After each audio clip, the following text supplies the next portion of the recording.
ნიკოლას მადუროს ძალაუფლებიდან ჩამოშორების ზუსტად ერთი თვის თავზე ვენესუელასა და ამერიკის შეერთებულ შტატებს შორის კავშირები ახალ ეტაპზე გადავიდა. ორი ქვეყანა ახლა 7 წლის წინ გაწყვეტილი ურთიერთობის აღდგენას ცდილობს. ვაშინგტონის მხრიდან ამ პროცესში ვენესუელის საკითხში თეთრი სახლის სპეციალური წარმომადგენელი ლაურა დოგუა ჩართული, რომელიც კარაკასს 31 იანვარს ეწვია. ოქტომბერს კი ვენესუელის დროებით პრეზიდენტს დელსი როდრიგესი და ქვეყნის ხელისუფლების სხვა წარმომადგენლებს შეხვდა.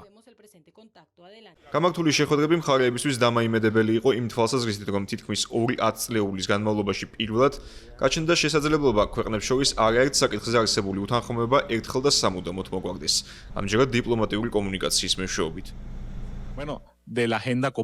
დღის წესრიგით გათვალისწინებული საკითხები განვიხილეთ, განსაკუთრებით ენერგეტიკის, ვაჭრობის, პოლიტიკისა და ეკონომიკის სფეროში არსებული ვითარება. ასევე ვენესუელაში ამერიკის შეერთებული შტატების დიპლომატიური წარმომადგენლობის გახსნის საკითხი, რომელსაც ქალბატონი ლაურა დოგუუ ხელმძღვანელებს. განხილვის თემა იყო ვაშინგტონში ვენესუელის დიპლომატიური წარმომადგენლობის გახსნაც. ამერიკაში ჩვენს ელჩად პრეზიდენტობის მოვალეობის შემსრულებელმა ფელიქს პლასენსია დანიშნა. თავის გუნდთან ერთად ის რამდენიმე დღეში გაემგზავრება ვაშინგტონში. ვენესუელასა და ამერიკის შეერთებულ შტატებს შორის დიპლომატიური კავშირი 2019 წლის თებერვალში ნიკოლას მადუროს გადაწყვეტილებით გაწყდა. მიუხედავად ამისა, ვაშინგტონი მაინც ცდილობდა სხვადასხვა არხით გამოენახა კარაკასთან კომუნიკაციის მეთოდი და დაეთანხმებინა ვენესუელას ხელისუფლება შეეცვალა ანტიამერიკული კურსი.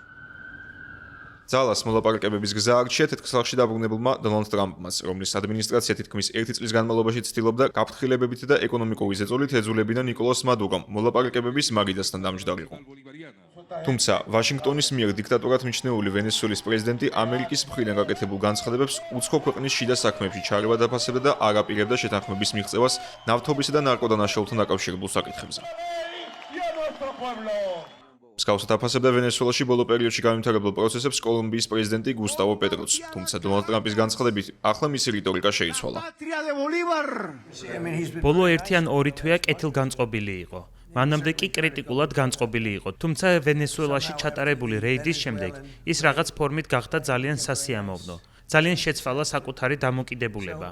ამიტომ მოუთმენლად ველი მასთან შეხვედრას. ის ჩამოვა და განვიხილავთ ნარკოტიკების პრობლემას, რადგან ამ ქვეყნიდან დიდი რაოდენობით ნარკოტიკული საშუალებები შემოდის.